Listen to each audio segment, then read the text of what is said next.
In this tutorial, I'm going to illustrate how we can use RStudio to check if a given sample is normally distributed. So I'll start by generating two samples which follow known distributions.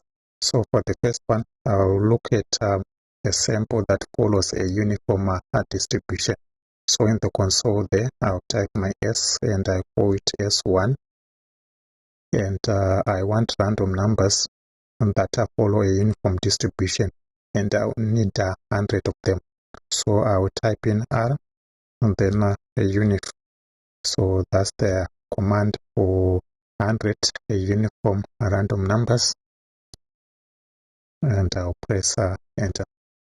Then for the second sample, I will generate 100 random numbers that follow a normal distribution.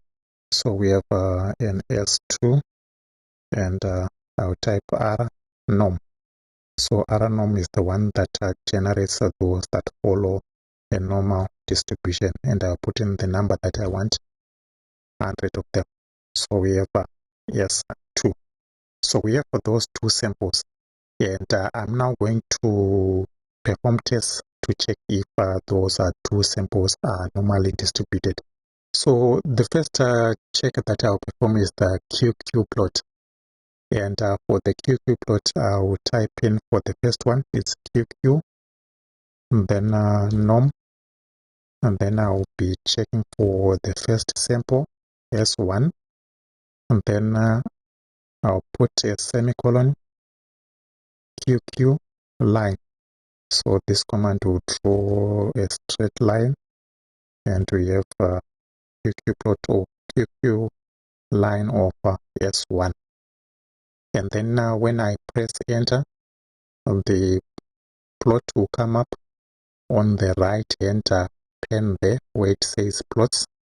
So I press enter, and that's the QQ plot that we have there.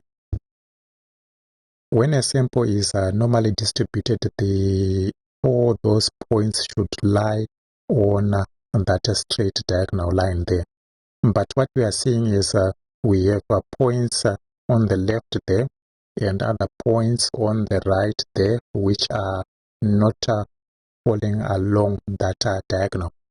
So in this case, we can assume that this sample is not normally distributed. But we can perform a further check using the Shapiro-Wilk test for normality. So I will type in the command Shapiro. So that's the name of the test that's coming up there. Shapiro test of S1. So we perform the Shapiro-Wilk test for the sample S1. The now hypothesis for the Shapiro-Wilk test is that the data is normally distributed, and the alternative hypothesis is that the data is not normally distributed. So if I press enter, then we get the test statistic and the p-value. So that's the result of the Shapiro-Wilk normality test, and we are having our W day 0.9459, and our p-value is 0.000448. In this case, what we are seeing is that that p-value is less than 0.05. So in this case, we reject the now hypothesis, and we conclude that we have sufficient evidence to say that that sample is from a normal distribution. So what the QQ plot is saying is the same as what the Shapiro test is giving out again, and that the data that we have there is not from a normal distribution. We can now go on and check for the second one. And for the second one, that's S2.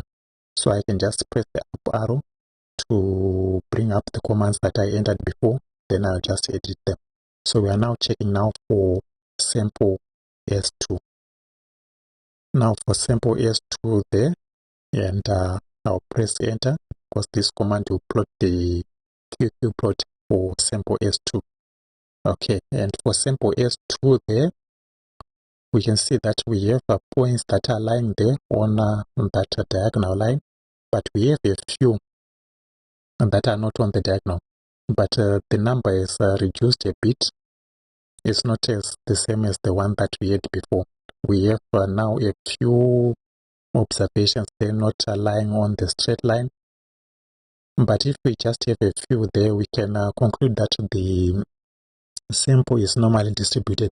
But just to do a further check, we can use the Shapiro-Wilk normality test like we did before. So we perform the Shapiro-Wilk test for sample S2. So for sample S2 there, and it will give us a W0.98687, and our p-value is 0.4289.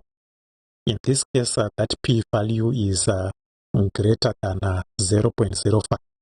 We cannot reject H0. And if we cannot reject H0, what it means is we don't have sufficient evidence to say that the sample is not from a normal distribution. So in this case, we can assume that the sample is normally distributed.